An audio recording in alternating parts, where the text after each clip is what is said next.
1979 সালে ইরানে একটি ঐতিহাসিক বিপ্লব সংগঠিত হয়, যার মাধ্যমে দেশটির পুরনো শাসন ব্যবস্থার পতন ঘটে এবং আয়াতুল্লাহ রুহুল্লাহ খামেনি নতুন নেতা হিসেবে ক্ষমতায় আসেন।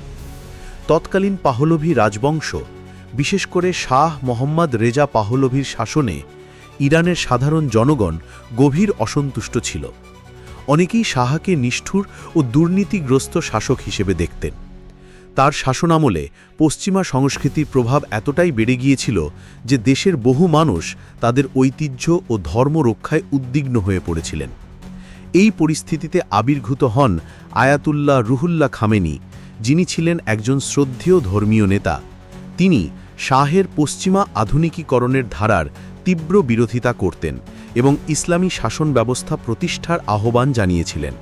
তার আহ্বানে প্রেরিত হয়ে দেশের বিভিন্ন অংশে প্রতিবাদ ও বিক্ষোভ ছড়িয়ে পড়ে। ছাত্র, ধর্মপ্রাণ জনগণ, এমনকি বামপন্থী রাজনৈতিক দলগুলো এই আন্দোলনে অংশগ্রহণ করে।